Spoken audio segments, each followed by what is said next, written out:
আলু আর সুজি দিয়ে তৈরি করুন স্ন্যাক্সের রেসিপি। সকলে কেমন আছেন? আমি গীতশ্রী, আপনাদের সকলকে গীতশ্রী হেসেলে স্বাগত। আলু আর সুজি দিয়ে মজাদার এক স্ন্যাক্সের রেসিপি আজ আমি আপনাদের সাথে শেয়ার করব। চ্যানেলে নতুন সদস্য হলে সাবস্ক্রাইবের অনুরোধ রইল, পাশে থাকা বেল আইকনটা অবশ্যই প্রেস করবেন। রেসিপির শুরুতেই দুটো মাঝারি সাইজের আলুর খোসা ছাড়িয়ে একটা গ্রেটারের সরু দাঁড় দিয়ে আমি আলুটাকে লম্বালম্বিভাবে গ্রেট করে নেব। অবশ্যই তলায় বাটির মধ্যে একটু জলের মধ্যে আলুগুলো যাতে পড়ে সেটাও করে নেব। এবার আলুটাকে 3 থেকে 4 বার খুব ভালো করে ধুয়ে নেব, যাতে এর মধ্যে এক্সট্রা স্টার্চটা চলে যায়। আলুটা জল ঝরানোর পর সেটা রেখে দেব। অন্যদিকে একটা ননস্টিকের প্যানের মধ্যে 2 চামচ তেল দিয়ে তেলটা একটু গরম করে নেব। একটা স্প্যাচুলার মাধ্যমে তেলটা গোটা প্যানের মধ্যে অল্প করে একটু ছড়িয়ে নেব। তেলটা একটু গরম করে নেওয়ার পর দুটো কাঁচা লঙ্কা কুচিয়ে তেলের মধ্যে দিয়ে সামান্য একটু নেড়ে নেব। লঙ্কাটা সামান্য একটু নেড়ে নেওয়ার পর 2 চামচ সাদা তিল আমি এর মধ্যে দিয়ে আবারও খুব ভালো করে একটু নেড়ে নেব। সাদা তিল অ্যাভেলেবেল, যে কোনো দোকানেই আপনারা পেয়ে যাবেন।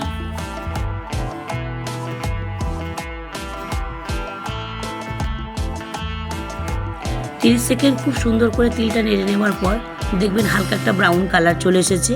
তখনই 2 চামচ চিলি ফ্লেক্স দিয়ে চিলি ফ্লেক্স, লঙ্কা এবং তিলটাকে খুব ভালো করে আবারও একটু নেড়ে নেব। চিলি ফ্লেক্সটা দেওয়ার পর গ্যাসের ফ্লেমটা লো টু মিডিয়াম রেখে ঘন ঘন এটা নাড়তে থাকবো, না হলে ধরে যাওয়ার বা জ্বলে যাওয়ার সম্ভাবনা থাকবে।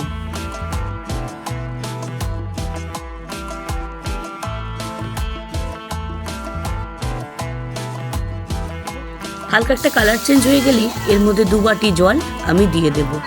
জল দেওয়ার সঙ্গে সঙ্গে গ্যাসের ফ্লেমটা আবারও মিডিয়াম টু লো করে দেব। এবার কালারের জন্য দিয়ে দেব 1/2 চামচ হলুদ,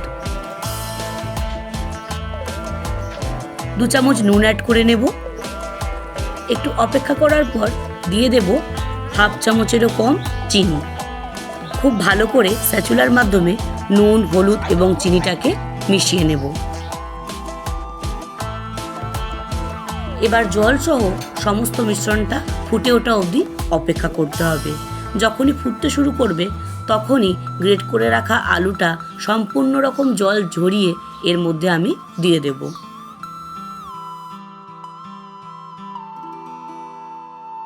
আলুটা দিয়ে দেওয়ার পর স্প্যাচুলার মাধ্যমে আলুটা ওই জল এবং মশলা সহ মিশ্রণের মধ্যে খুব ভালোভাবে একটু মিশিয়ে নেব। এই আলুটাকে আমি কিন্তু 100% কুক করব না, শুধুমাত্র 80% এটা সিদ্ধ করব।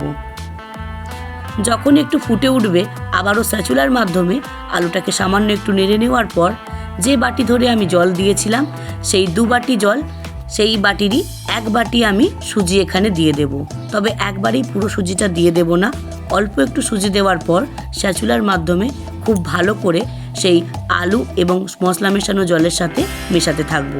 এইভাবে মেশাতে থাকলে সুজিটা কখনোই ডেলা বেঁধে যাবে না, খুব ভালোভাবে সুজিটা আলু এবং মশলার সাথে মিশে যাবে।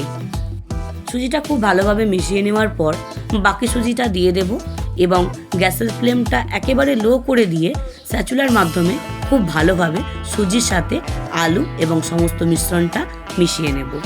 ঘন ঘন নাড়তে থাকবো যাতে সুজিটা ধরেও না যায়। সুজিটা দেওয়ার সঙ্গে সঙ্গে দেখুন এক্সট্রা সব জলটা সুজিটা টেনে নিয়েছে। এখানে পরিমাপ হচ্ছে 1 কাপ সুজি হলে 2 কাপ জল। খুব সুন্দর একটা ডো মতন আমি এটা বানিয়ে নেব। এবার এটা গ্যাসের ওভেনটা অফ করে ঢাকা দিয়ে মিনিট 5 রেখে দেওয়ার পর সেটা একটা পাত্রে রেখে সামান্য একটু ঠান্ডা করে নেব। যখনই আমি এই গরমটা হাতে দিয়ে সহ্য করতে পারবো ঠিক সেই অবস্থায় আমি এটাকে খুব ভালোভাবে একটু মেখে নেব।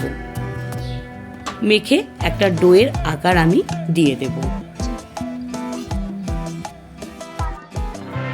এইভাবে ডোটা বানিয়ে নেওয়ার পর আমি 5 মিনিট রেস্টে রেখে দেব।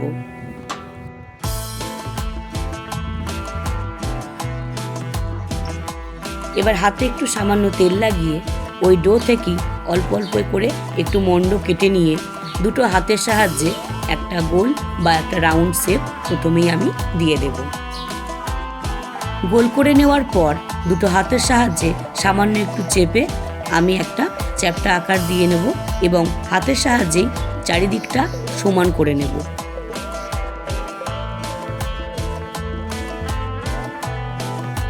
খুব ভালো করে সাইডটা মোড়ার পর আবারও একটু চ্যাপ্টা করে নিয়ে মাঝে আঙুলের সাহায্যে একটা ছিদ্র করে নেব। চাইলে আপনারা যে কোনো শেপই দিয়ে দিতে পারেন, তবে এইভাবে বানিয়ে দেখবেন, দেখতে যেমন সুন্দর লাগবে খেতেও লাগবে অতটাই সুন্দর। যে কোনো রান্নার জিনিস যদি দেখতে সুন্দর হয় দেখবেন খাবার প্রতি ইচ্ছাটা অনেকটাই বেড়ে যায়। এই একইভাবে আমি বাকি সব কটা স্ন্যাক্স আমি বানিয়ে নেব। সব কটা স্ন্যাক্স আমার বানানো হয়ে গেছে। অন্যদিকে একটা ননস্টিকের প্যান একটু গরম করে তার মধ্যে 250 গ্রাম সর্ষের তেল আমি দিয়ে দেব। আমি স্ন্যাক্সগুলো একটু ডুবো তেলেই ভাজবো। তেলটা যখনই একটু গরম হয়ে যাবে তার মধ্যে আগে থেকে বানিয়ে রাখা স্ন্যাক্সগুলো আমি একে একে দিয়ে দেব এবং ব্যাচ ওয়াইজ সেগুলোকে আমি ভেজে নেব। গ্যাসের ফ্লেমটা অবশ্যই হাই রেখে দেব।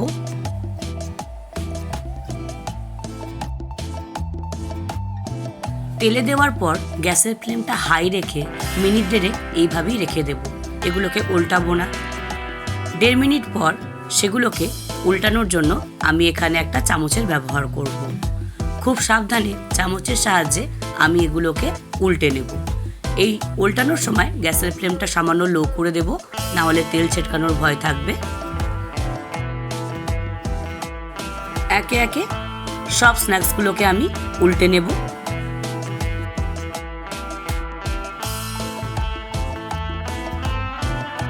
উল্টে নেওয়ার পর আবারও মিনিট 1.5 এইভাবেই রেখে দেব। সুন্দর একটা কালার আসা অবধি সেগুলোকে একটু উল্টে পাল্টে নেব, যাতে দুটো দিকই খুব সুন্দর একটা ব্রাউন কালার চলে আসে। সবকটা স্ন্যাক্সকে একইভাবে এদিক ওদিক উল্টে নেব। 5 থেকে 6 মিনিট খুব ভালোভাবে হাই ফ্লেমে ভেজে নেব, এপিট ওপিট উল্টে, যাতে ভিতরে কোনো রকম কাঁচা ভাব না থাকে। গোল্ডেন ব্রাউন কালার চলে এলে সেগুলোকে তুলে যাতে এক্সট্রা তেলটা চলে যায় তার জন্য একটা কিচেন টাওয়ালের মধ্যে সেগুলো রেখে দেব। একইভাবে সব কটা স্ন্যাক্সকে আমি ব্যাচ ওয়াইজ এইভাবে ভেজে নেব। হঠাৎ যদি বাড়িতে কোনো অতিথি চলে আসে বা স্ন্যাক্স খাওয়ার ইচ্ছা হয় অথচ বাড়িতে কিছুই না থাকে, তখন শুধুমাত্র 2টো আলু আর 1 বাটি সুজি দিয়ে এত সুন্দর মজাদার একটা স্ন্যাক্স আপনারা বানিয়ে নিতেই পারেন। রেসিপিটি অবশ্যই একবার ট্রাই করার অনুরোধ রইল। যে কোনো সন্ধেবেলা বা বিকেলে তো স্ন্যাক্স হিসাবে আপনারা এটা খেতেই পারেন, তার সঙ্গে বাচ্চাদের টিফিনেও দিতেই পারেন, কারণ ওরা ছোট হলেও ওদেরও এটা খেলে যেমন মনটাও ভরে যাবে তেমনি পেটটাও অনেকক্ষণ ভার হয়ে থাকবে, যেহেতু এর মধ্যে সুজি এবং আলু রয়েছে। স্ন্যাক্সের এই মজাদার রেসিপিটা কেমন লাগলো সেটা প্লিজ আমাকে কমেন্টে জানাবেন। আর নতুন কোনো রেসিপির যদি আপনারা আমার এই চ্যানেলে দেখতে চান সেটাও আমাকে কমেন্ট বক্সে অবশ্যই জানাবেন। তো আমার সবকটা স্ন্যাক্সই ভাজা হয়ে গেছে। এবার সেগুলোকে তুলে তেলটা ঝরিয়ে একটা পাত্রের মধ্যে রেখে দেব। ওপর থেকে সামান্য বিট নুন আর চাট মশলা ছড়িয়ে দেব। এটা আমি সস সহযোগে পরিবেশন করেছিলাম। মজাদার এই রেসিপিটা বাড়িতে বানিয়ে নেওয়ার অনুরোধ রইল। আমার এই প্রত্যেকটা রেসিপি যদি আপনাদের ভালো লেগে থাকে বা উপকৃত হন তাহলে চ্যানেলটিকে সাবস্ক্রাইবের অনুরোধ রইল। পাশে থাকা বেল আইকনটা অবশ্যই প্রেস করবেন। খুব তাড়াতাড়ি দেখা হচ্ছে ঋতুশ্রী চ্যানেলে আবারও নতুন রেসিপি নিয়ে। ভালো থাকবেন, সুস্থ থাকবেন। নমস্কার।